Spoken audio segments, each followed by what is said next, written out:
We're the voices of experiencers, and we are the experiences with extraterrestrials. You'll be reading about that in the book, and you just hear it. It's all through the phenomenon, and it sounds like this kind of breeding, hybrid, or just breeding kind of program or something going on. Of course, there's all kinds of speculation. Why is something going to happen? Maybe they don't have to start from scratch. They already have our DNA and what have you. But that's a show in and of itself. But, it's just the familiarity of hearing these stories over and over again that, for me, just lend more credence that this is not a mass hallucination, that these things are happening. These people are actually seeing and experiencing these scenarios. It's time for disclosure. It's time for truth, because truth brings powerful transformations. This is happening for them. Yeah. You have space travelers and the effects of traveling through space, creating another being from your genetics. What has to be a different process, Does that make sense? Because maybe they have to do it in these test tubes. Maybe they have to do it in these laboratories, and or maybe they're just taking stuff from other people and creating beings. I don't know. But like you said, Michael, we hear this all the time, that people see different situations where people are in, or beings are in a tube or a glass thing with water, and they're being created that way. But is that really crazy? No. Think about it. We do it here. We do it here with things. We're the voices of change and profound evolution. I was going to say, as a researcher, for the last 25 or 30 years, I've heard that many, many times. People have talked to me about being in a craft and seeing, either fetuses in tubes or various life forms, in tubes and various stages of hybridization, looking more like them or looking more like us. And I personally have experience with missing pregnancy, which is all a part of it too. That goes back at least 40 years. Bud was getting letters back then, 40 years ago, about women that felt like they were pregnant and then, or were, like in my case, confirmed pregnant by doctors. And then the pregnancy disappears around the same time you have this experience with them. And so what he's talking about is not anything that isn't pretty established, out there. We're the bridge between two different worlds. Yet. Well, right. And some, I think, probably some can, some cannot. It might depend on the amount of DNA and all of that.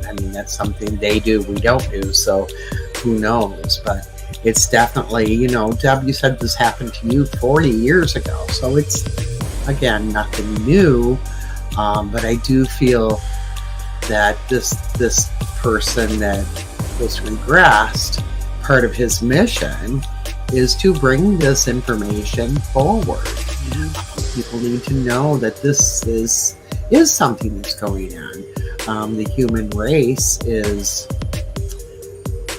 evolving. Profound integration is coming. We are the voices of experiencers because we are the experiencers. It's time for disclosure and it's time for truth, because truth brings powerful transformation. We are the voices of change. We are about evolution on an expansive level, living life without fear and becoming the bridge between two different realities. Profound evolution is here. Profound integration is here. This is the Voices of Contact.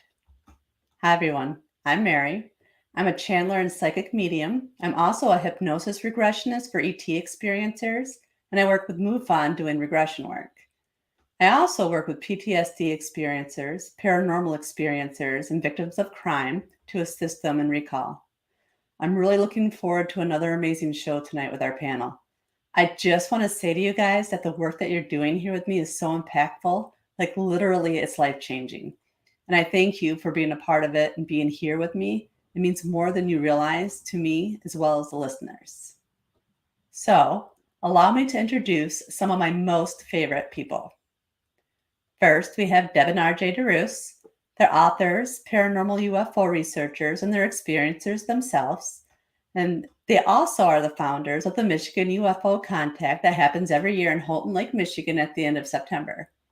They're owners and managers of Mystical Awakenings Radio, Mystical Awakening Podcast on the YouTube channel, and at the Mystical Awakenings Metaphysical Store in Houghton Lake, Michigan. Next, we have the fabulous and well-loved Michael Carter. He is a lifetime UFO contactee, author of Alien Scriptures, Extraterrestrials, and the Holy Bible. He's also a regular consultant on the History Channel's Ancient Aliens series and the Travel Channel's UFO Lost Evidence series, as well as being featured in several UFO documentaries. Last but definitely not least, we have our amazing new panelist, Deborah Jordan Cobble. She was the central figure in Bud Hopkins' international bestseller, Intruders, The Incredible Visitations at Copley Woods, which was actually made into a CBS miniseries in 1992. She's co-author of the book Abducted, The Story of the Intruders Continues, and author of Extraordinary Contact, Life Beyond Intruders. She's a former Indiana MUFON investigator and co-founder of her own paranormal group, Paranormal Underground, and host of the Midwest Paratalk podcast. With the amazing panel that we have tonight, I know that anything is possible. And we are going to get down deep into discovery and answers to what's actually really happening out there. This show is all about transmutating the light from the dark and replacing fear with knowledge. Good. Good. Hi, Mary. Hi, Reverend Hi. Michael. And hi, Deb. Hey, y'all. Hi, y'all. So tonight's episode is a continuation of last week's episode where the gentleman was taken to a craft that was a medical ship and he was having a procedure and he talked about the being that he connected with the most, who he named Dave. And if you remember from last week, to give the listeners a little of a follow-up, they talked about his whole procedure being about an upgrade to his energy and his vibration so that he could assist in the human evolution. So this is kind of a continuation of that. Very fascinating episode. Great people. I know everybody listening in, they're going to love it.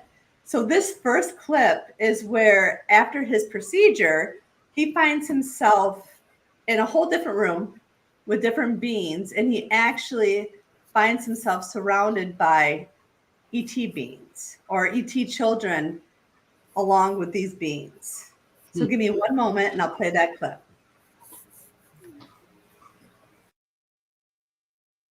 Okay, well, let's move forward to another scenario.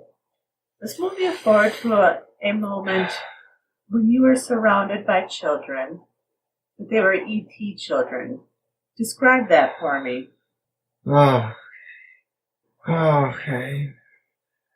I'm sort of seeing the child, flashes of the child, but I'm sort of also seeing flashes of a room that's like a lab, vague outlines of like glass tubes, if you will. What's in the glass tubes? I mean, just a sense of like genetic, like beings, like there's beings there. I can't really see it.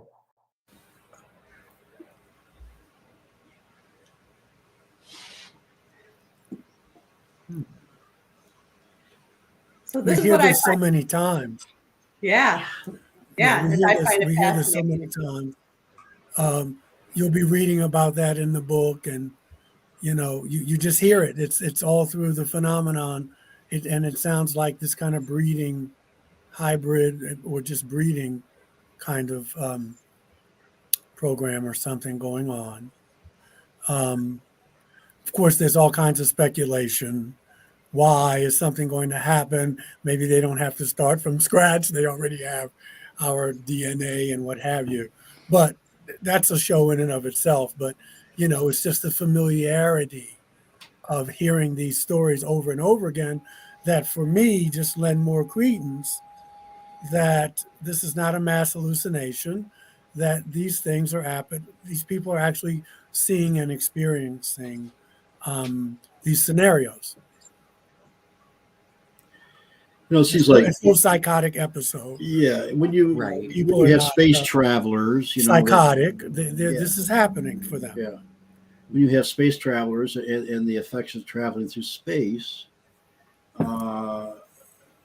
creating another being from your genetics, well, has to be a different process. Does that make sense? Because maybe they have to do it in these test tubes. Maybe they have to do it in these laboratories, and or maybe they're just taking stuff from other people and creating beings. I don't know, but like you said, Michael, we hear this all the time that people see different situations where people are in, or beings are in a tube or a glass thing with water, and they're being created that way.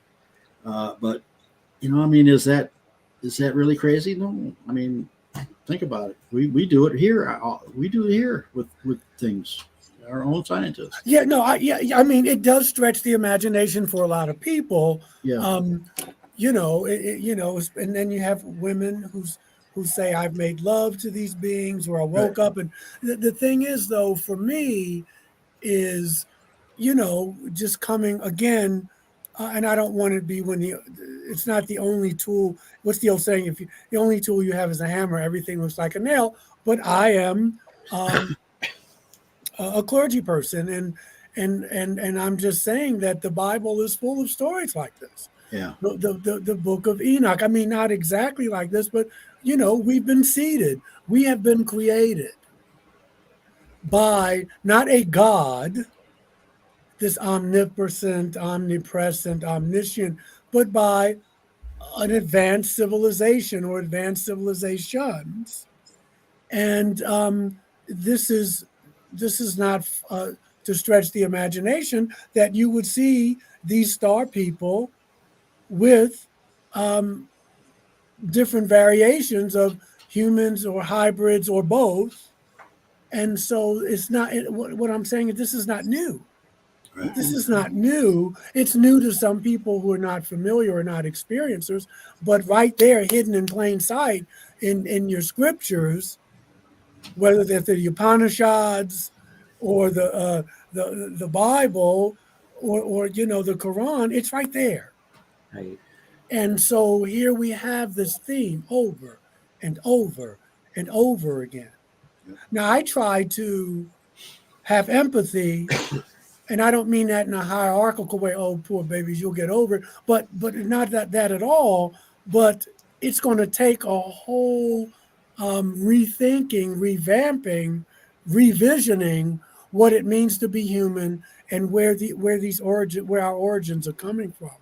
And I think that's what's scary to folks. That's what's wrapping your mind around that, which is not to say there is no creator or creation, some energy, certainly not a gendered person, but these beings have created us or seeded us, and they have flaws, and they have wars.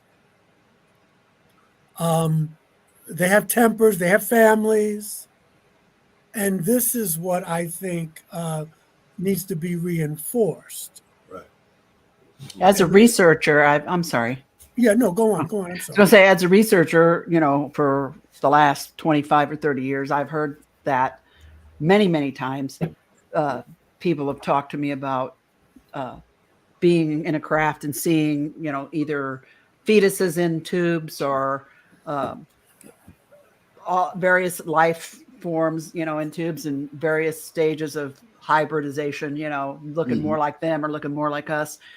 And I personally have experience with missing pregnancy, which is all a part of it too. That goes back at least 40 years.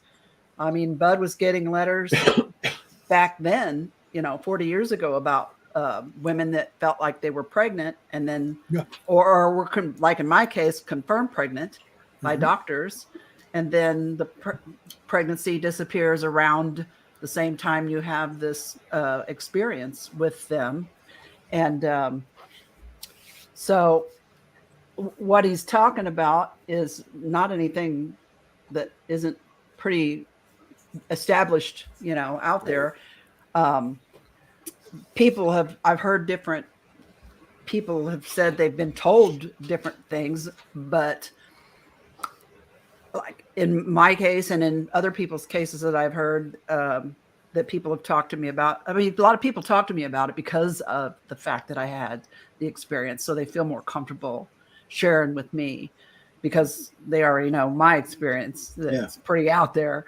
And I know it sounds crazy, but it is what it is. Did they ever show you the result? I saw a child. Yes. Yes. I saw a child who looked as human as me or you, mostly. I mean, kind of frail, but more human than anything else. And and I mentioned it last time we talked about this fella, that at one point the interaction with the familiar one wanted me to know that this was a good thing and I should be happy about it. Why am I upset?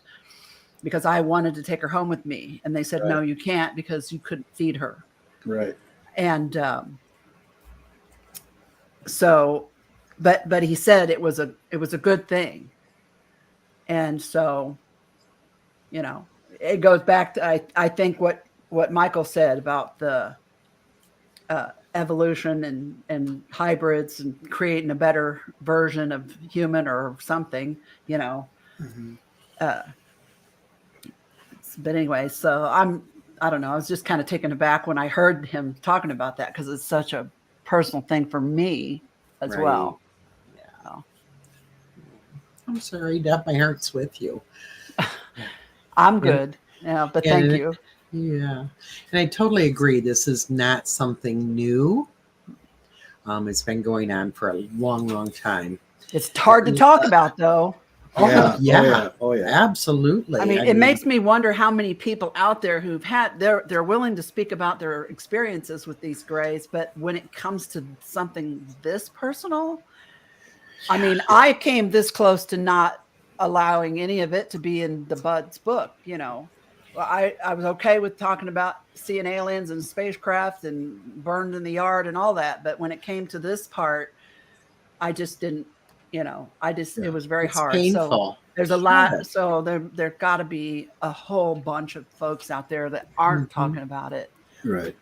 I've seen a lot of shows that they talk to women that had the same experiences and they were actually showing the child and same thing. You can't take it. And it never dawned on me that the feeding thing. Yeah, it makes sense. It's probably a physical thing why you can't take them because they can't survive in our environment yet. Well, right. And I think probably some can, some cannot. It might depend on the amount of DNA and all of that. I mean, that's something they do, we don't do. So who knows? But it's definitely, Deb, you said this happened to you 40 years ago. So it's, again, nothing new. But I do feel that this person that was regressed, part of his mission is to bring this information forward. People need to know that this is something that's going on. The human race is evolving, and not only on our planet and not only with us, but in other areas of our galaxy. I mean, bless him for being brave enough to allow this regression to come out publicly like this. I'm sure there's a lot of people that might think all of us are crazy, but that's okay. That's okay. Yeah. That's right. Yeah. All right. So this next clip, because in his initial memory, he couldn't really remember what he could see in the glass tubes. So I bring him closer to the glass tubes so that he can describe actually what he's seeing in them. So give me one moment. Well, let's move you a little bit closer to those glass tubes. Let's move just a little bit closer and take a closer look and describe what you see in those glass tubes for me. Seeing like a humanoid. In this one, like a child, but not a baby, like a white skin, very human, except for the facial features are, I think, a little different. The eyes are bigger, but it's hard to see. The eyes are closed. Maybe a little more triangular face. I could see the hair floating. Do you know why you're in the room? I try and see more. Am I with anybody? Well, I feel like when I turn around, I feel like maybe that Dave is there with me again. Like this may be on this same ship, which I've never noticed before. Could be. Feels like I'm there with him. Dave, what is this about? You volunteered to participate in this experiment through your bloodline.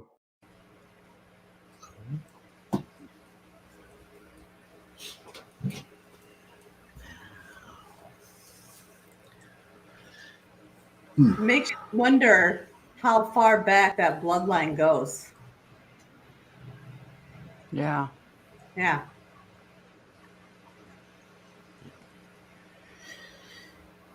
Yeah, I can't help but think maybe there's a contract too involved in this. But Nick, our ancestors made a deal with somebody, and we've just been scooped up into it.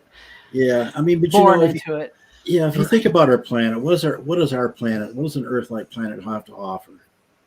It has to offer genetics because it's so diverse with genetics, you know.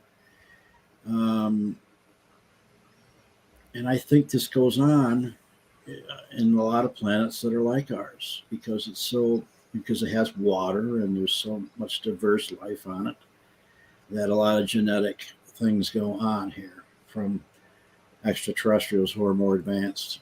And so, I mean, I think they sit back and watch it happen, but I at some point in time, they come in and change it or experiment with it. And here we are, because we had a Denison race of people here. We had Neanderthal. We've had in Indonesia, we had a small, they call it the Hobbit race. And then all of a sudden, Homo sapiens show up, you know, just out of the blue. And I don't think that happens out of the blue. I think it has to be something that was done on purpose. Does this man have other members of his family or involved? Have they had experiences that he is other aware of? regressions that I've done with him, they talk about how they took his father's DNA, that it goes back even to his grandfather, where they've taken DNA, and this is a bloodline that has gone on and on. Like there's a whole family of experiences. Okay. That's very common. Yeah. Yeah. Yes, it is. Yeah, and it really makes you think about how many humans on this planet have DNA that is not from this planet. Well, I can tell you my DNA tests all say I have 0.02% unknown. Right. Yeah. But yeah. Not my girlfriend's DNA. She doesn't have any of that on hers. Yeah. Oh, really? But a lot of people do. I mean, Yeah. I'm not saying it's any alien, but I'm just saying I think it's odd that they just haven't found it yet. You know, I'm sure they will, but because I'm a mix. I'm like a Heinz 57. Yeah. mixed. I got a little bit of everything. Right. Yeah. But yeah, that's in my case as well. Common theme, generational. So that I think I don't know if I was discussing this. I think I was discussing with you, Mary, when I had you on the show. This retired OSI Richard Dottie agent. He was talking about that.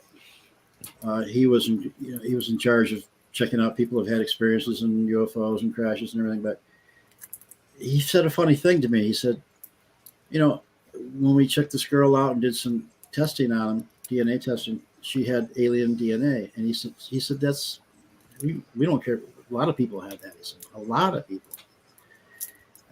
So that struck me as cool, really. I mean, there's a lot of us that have the DNA in us, and it comes from somewhere. And we only know so much of our DNA. Like you said, you had 0.2%. I'm looking mine up. She had Neanderthal DNA in her. Oh, I had 257 or 274 variants of Neanderthal DNA in mine. Right. Yeah, mine's really high too. So it's interesting. They came from somewhere. Yeah. Yeah. And if you think about the evolution of the people, now if you look at the kids today, totally different. The way they think, the way they act, they're totally different than generations before them. Things like autism. Everybody has somebody in their family or somebody they know that is autistic. Is that an accident? I don't think so. My granddaughter was playing on a computer when she was 5. I couldn't even turn one on till I was 34. So, right, exactly. Kids today are so smart. Yeah, and they're being geared for different things than we were. It's easy for parents to say, especially older parents like us, well, when I was a kid, we did this, this, and this. Well, these kids are geared more toward technology and what's to come in their time. So it's totally different. And I think most of them are starseeds. I think it's just the common thing now. I should have known she had Neanderthal DNA when she hit me over the head and dragged me by my hair. So I should have picked it up right away. Was that a clue, RJ? And then he married me. So what does that tell you? He liked it. Tell me he liked it. Yeah. Well, at least he didn't bite your head off and you died. You know That's what I true. mean? That's right. Yeah. No, that's just the praying mantis that does that. Yeah. Yeah, the Black Widow does something like that too. But yeah, they? we That's true. we have so much of what they call junk DNA. 251. And where does that come from? I think it's a key to learning about us when we figure out what that junk DNA is. Because DNA tells you where you're from, and where you came from. Yeah. DNA can be programmed. Yes. There may be more information in our DNA that we just haven't learned how to access yet that will tell us more about who we are and where we come from. And trust me, they're not telling us all they're doing with DNA research. I'll tell you right now. I was watching today that they in mice, they've found a way to make them live longer. And it makes me wonder that back in the day, with all the Enoch and everybody else, when they lived so long, and the Sumerian kings, I think it was, they lived, 800,000-900,000 years. I wondered if their DNA was different. Well, some of them were extraterrestrial, and then when some of these folks left the planet and they left priests and rulers behind, some of them were human, obviously, but some of them were hybrids, and so they did have that DNA. I mean, listen, even if you want to look at it in this way. Quantum physics, well, not quantum physics, but physicists tell us that the same things that are in the universe, the same ingredients, for lack of a better word, we have in us. So in some ways, even without this phenomenon, we are made of star stuff.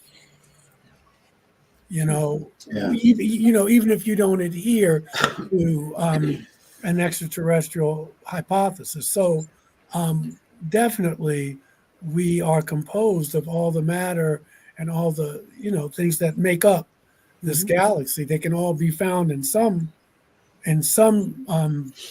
way, shape, or form in the human body. Right. I agree. All right. Next All clip. right. So for the next clip, we kind of move forward a little bit, and this is where at a point he goes through a 6-month period where he has a certain being that's with him continuously. And for my personal belief, I almost feel like it's almost like a spiritual awakening, where after he had his initial experiences and he started remembering them, more things started opening up for him and more energy started coming towards him. So give me one moment. Okay, so let's drift away from that scene. We're going to drift away from that scene and we're going to move forward to more important moments in the lifetime that we're talking about. And you were discussing a 6-month period in the year of 2008 and 2009 where a lot of odd things occurred and happened, where you even sensed, you felt that there was a being with you. Can you explain that to me? Yeah, I can feel that energy. The being it almost looks like a gray. I just, the sense of it is a gray with a very powerful mental capacity that just overwhelms you when he's near. There was an event where I woke up to the energy in my home so strong. Felt this energy in the house, in the room. I never went to it that I can recall, but I could feel it standing outside my doorway. So yeah, difficult to hear, but he talks about how he began to feel this energy of a gray being, that the energy was so powerful that anytime it was near, you couldn't help but feel it. Like literally it'd wake him up in the middle of the night and he would know that it was just standing outside his doorway. Which is a completely different description of the other beings he's described. Yeah. And I would assume, like anything else, some beings have stronger energy than others. Bill talked about that quite a bit too, that he could oftentimes not even see them or hear them, but he could feel them. He knew they were there. I think any of us who have had contact know that feeling, that you just feel them. And some do feel different than others. I don't know if I felt that strong energy, but it's interesting. Mm-hmm. Yeah, I know that energy, I know that feeling, but it always was just associated with one particular entity. And so, maybe it was his, like I have mine, I called him mine, for I felt like he was with me my whole life. Maybe that was his. Oh. Like his Dave. Yes, Dave. It's Dave, yeah. Yeah, Richard Dottie was talking about that's how they can recognize who these beings are by they have something that can detect their energy, their frequencies. And we all have different frequencies and different energies. And and when we meet somebody that we just connect with, because we're on the same frequency, we're on the same vibration, whatever. But yeah, different beings have different types of energy. Different human beings. I mean, Yeah. I've gotten to the point in my life where if I'm intimately close, like my BFF I've known for 50 years, she can walk up behind me and not say a word, and I will know it's her because I Right. feel her. And everyone's, to me anyway, I can't prove it, but to me, everyone's energy is like a fingerprint. Everybody feels different. Everybody has a different slight feel. Yeah. My husband, he can walk up behind me and I know it's him immediately. Also, interestingly, though, a stranger could walk up behind me and I'll know I don't know them. I won't know who they are, but I'll recognize that their energy is not familiar. So maybe it's something that it gets turned on early on in the beginning, and it's because of how powerful their energy is, or maybe it's used somehow, turned on to use to communicate in a way. But like I said, everyone's energy is like a fingerprint, so it's in a form of communication,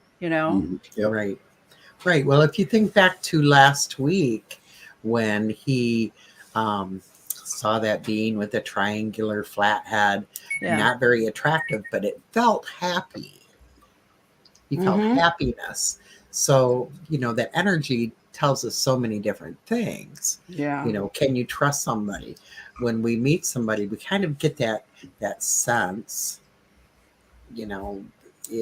if you're on the same vibrational level, if you can trust them, if you can't trust them, if you feel like you need to flee right away.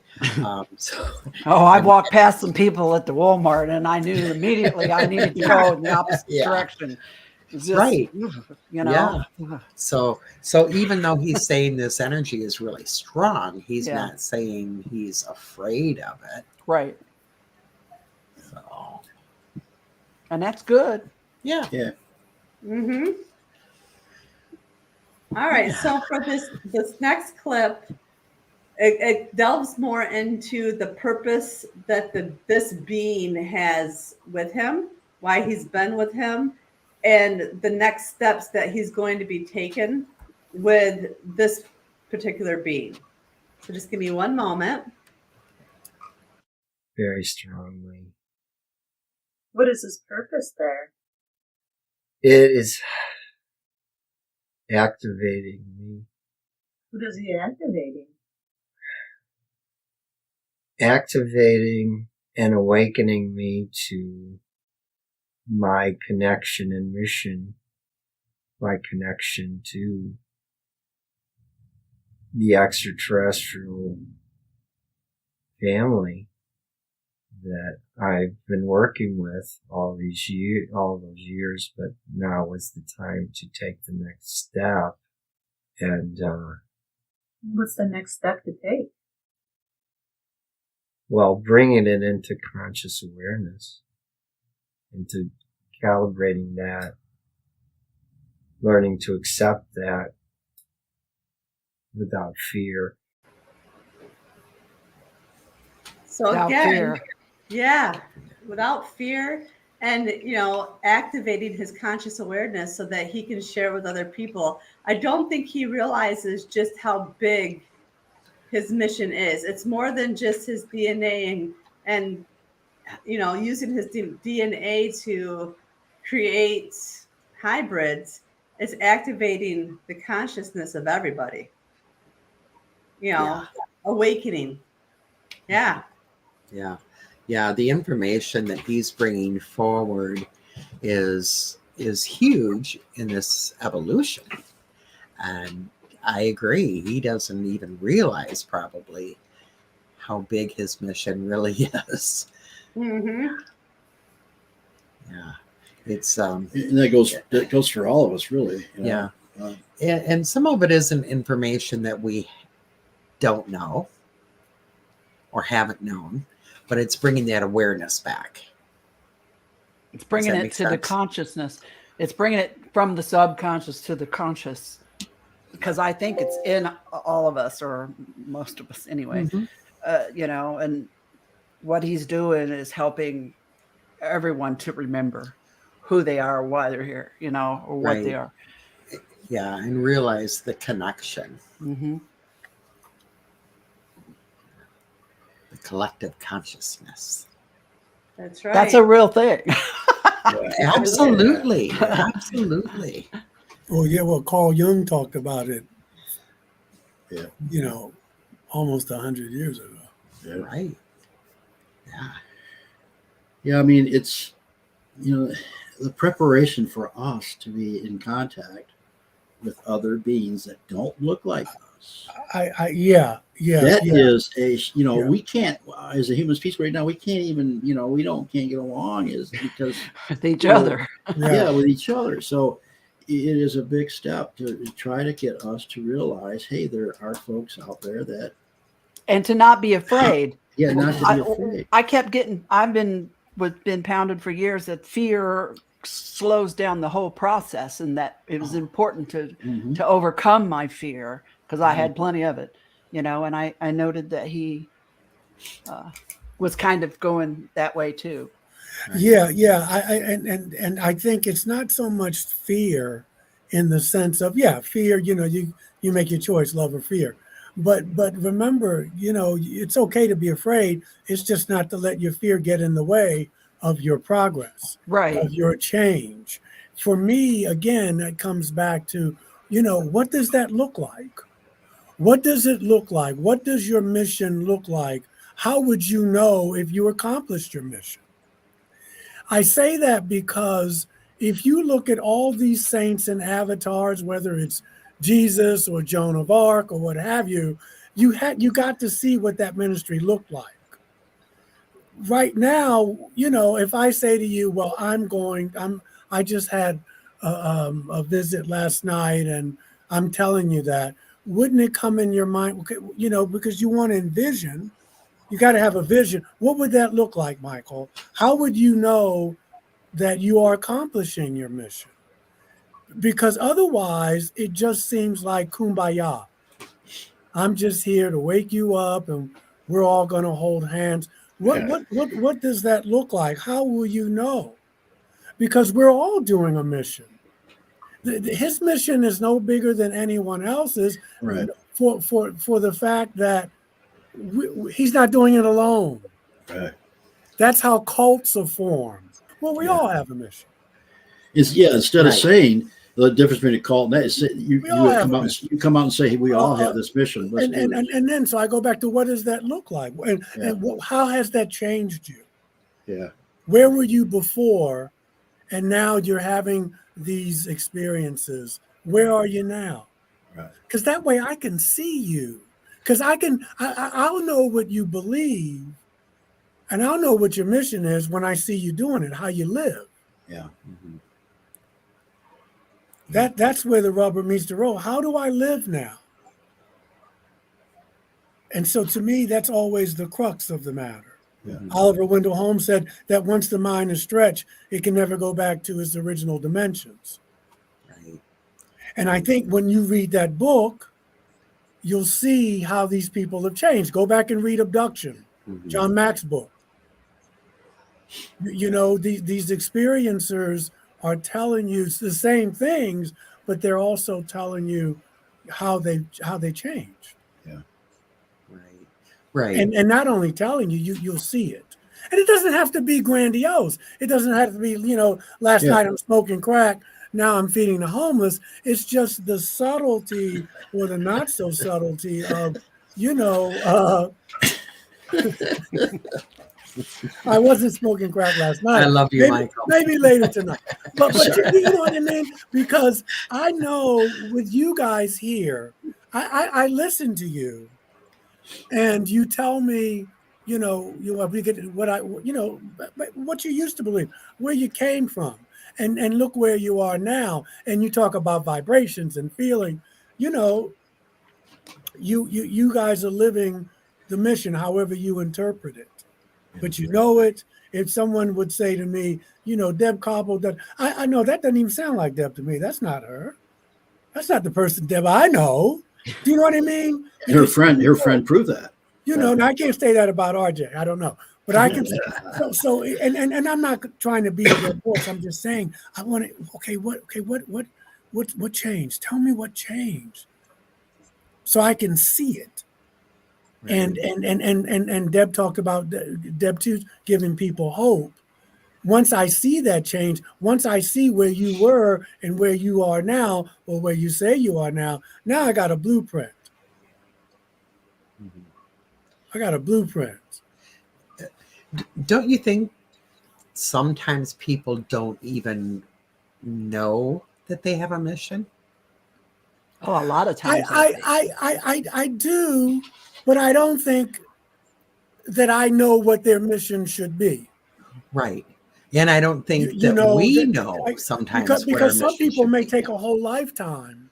Mm-hmm. Yeah. You know what I mean? Everybody's not going to go to this dimension in this lifetime because of circumstances, probably karmic circumstances. It's more complicated than I think that sometimes it's led on to, but maybe not knowing that they have a mission is the mission, so they know next time that I am here for a purpose. Yeah. Mm-hmm. That I'm not just So those are the layers of things that I think sometimes we can gloss over. Right. And our mission may be very, very different. Yeah. Maybe some people are supposed to be asleep during this time. I can say to someone, I don't know what your mission is, but I know you are here for something. Right. That's positive. And because I got news for you. Everybody's not going to evolve at the same time. Oh, no. But you don't need everybody to. No. You said something about sleeping. Some people are supposed to be asleep while they're here now. Yeah. And what came into my mind at that moment when you said that was, it's easier to plant a seed in a sleeping mind when it's quiet than it is to try and plant them when they're awake. So agreed. Because guess what, gang? Probably in another lifetime or several lifetimes, we were asleep. Mm-hmm. And it's easy to forget that we were aware of some of these, whether you're talking about Democrats, Republicans, we were there. You know what I mean? And so it just kind of humbles. It keeps the humility there. Well, there's nothing like keeps the I don't know there. There's nothing like a good nap, I'll tell you that. Yeah, it really is. And Especially it's a red flag. If I encounter someone that has all the answers to everything in the whole wide world and every experience, that's a great big red flag for me. For a lot of people, it isn't. That's why we have cults. That's why we have people who don't know. We have people who give their power away because it's easier. Yeah, they give it away. Those types of things. Yeah. I don't mean cult. I mean Christianity started out as a cult. Yeah. But you know what I'm saying. Oh yeah. So that's why for me, and I like to see the journey, or hear. How'd you get there? Tell me what happened. Not because I think I did, but also I'm a visual person, and you can tell me these things, but I will know when I see how you live. When I see you say, well, this is where I was, Michael, and now this is what came over. You know what I mean? It's inspiring. There's nothing more inspiring than a life well lived, whether you're an experiencer or not. Yeah. It's nothing more inspiring than that. Totally. Right. And it's important to remember there is no I in collective consciousness. We're all connected. So, those out there listening, those out there listening, when somebody tells you, I have all the answers and this is the way I say you need to live and go, run. Run. Most of us feel like, if we're here on a mission, we have that sense. Things like this show, The Voices of Contact, that was a download for Mary. This is part of her mission, but she didn't know it until that download came. The Michigan UFO Contact that has opened many minds in this area and helped so many, was part of our mission. It wasn't pre-planned. I didn't even know what the words were when it came out of my mouth that we are putting on a UFO convention. no idea. It wasn't pre-planned, so I didn't know that mission.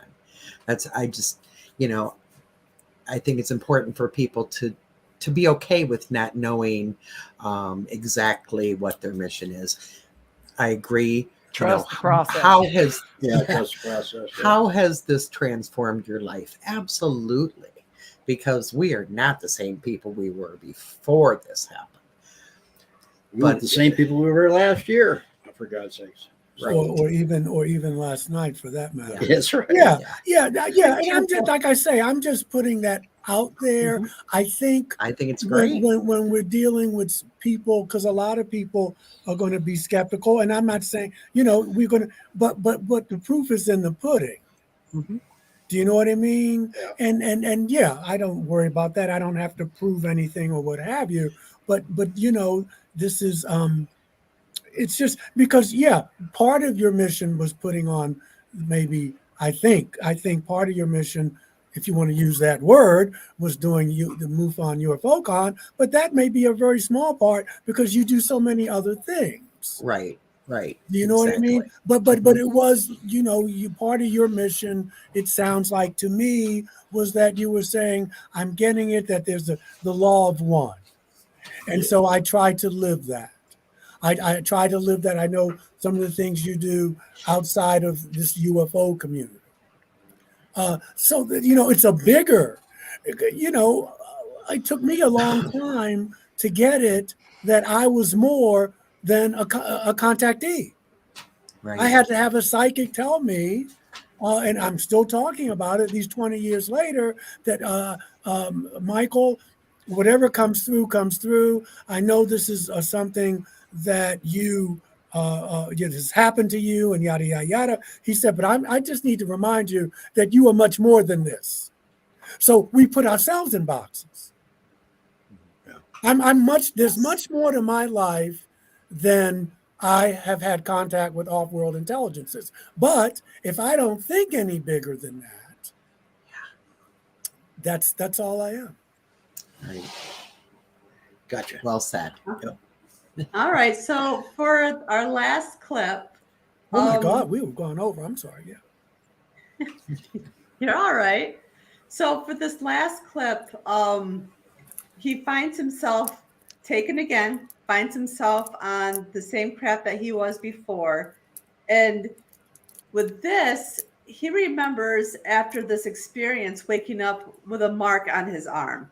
Now, I never get truly to how he gets the mark, but he talks about the part where he was taken and he receives the mark. Okay, so just give me one moment. So let's move away from that scene. We'll leave that scene and we'll talk about another important moment that's happened in your life. And that important moment is when you woke up with your arm in pain and there was a symbol marked on your arm. I want to take you back to before you woke up and that symbol was placed there. Look around you and describe to me what's happening. I feel like I'm in a craft or a ship or a room. I feel like I'm in a room that's like the tables and... What do the tables look like? Describe them for me. Like stainless steel. Like I'm sitting on one. I feel like there's other tables in the room. Does it feel like the medical craft or is it a different type of craft? I kind of feel like it's the same ship. Because I kind of feel like it's those beings with the ginormous heads again. Around.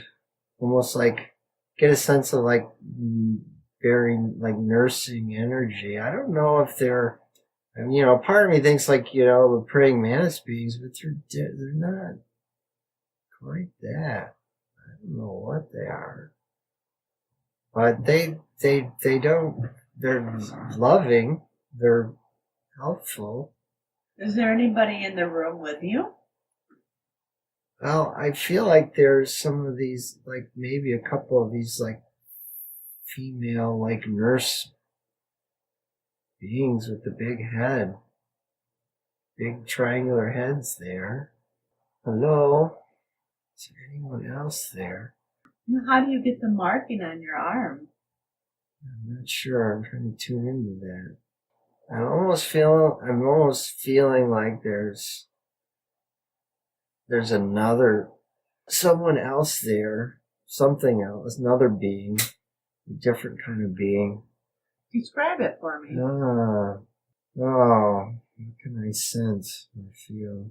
I feel like it's this. I feel like it's some kind of weird lion-like humanoid being that I encountered before. Well, I always think there's going to be a job opportunity for these, be a professional decorator on these ships. It's stainless steel. I mean, it's always stainless steel. It's cold and hard. And so, anyway, that seems to be the norm, I guess. So does he still have the mark on his arm? No, I don't think he does. No. Okay. It was just a red mark when he woke up. Okay. Because So at first I anybody- was thinking of branding or something. You know what I mean? Yeah, nope, he just had the initial red mark when he woke up. It didn't leave any kind of scars as far as I know. Okay. Okay. Interesting. And it seems as though he has contact with several different beings. He said these kind of look possible mantis beings, but loving. Triangular head beings. Yeah. In my experience, not all mantis beings are not loving. You know what I mean? There are some very good ones. There are some that I have no fear of. I'm not saying that is what they are, but I'm saying it's a good possibility in my thinking anyways. Yeah, I heard someone that I won't mention the name, but they described these beings that had triangular heads, very tall. So I've heard that before. Did I hear him say humanoid being too? Yes. Yep, and he described the last being as a lion type looking being. Yeah. Feline species. Yeah. Well documented by everybody throughout history. Yep. But I always find it interesting when and we talked before the show, Mary. I've had experiences with that the ship with the like the big city and many different beings, and I find it interesting and wonderful that you have different types of beings on the same ship, seemingly with the same mission, all working together. Isn't that that's wonderful? It's something humans need to learn to do. So I like that. It gives us hope. It does. Yeah. Yeah. Well, there's a lot of them out there, and it's a good thing some of them get along for sure. It's a good thing that some of them like us, Yeah. So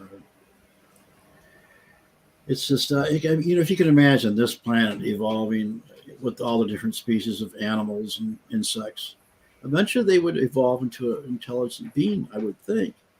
And that's probably what happened on other planets, that insects evolved into an intelligent being to where it's capable of doing a lot more than what they do here. Same thing with a lion. Same thing with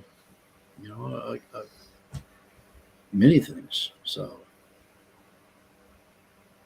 It's all about that evolution, isn't it? yeah, it's about the Right. evolution. Yeah. Yeah. Well, all right, you guys. That's all we have for tonight's show. All right. We're at Thank our you. limit. So I want to thank you guys for everything in the audience for tuning Thank in. you. And I'm looking forward to next week. So are we. Thank you, Love you everybody. guys. Love you Thank all. Have a great night. Bye. Bye-bye. Bye.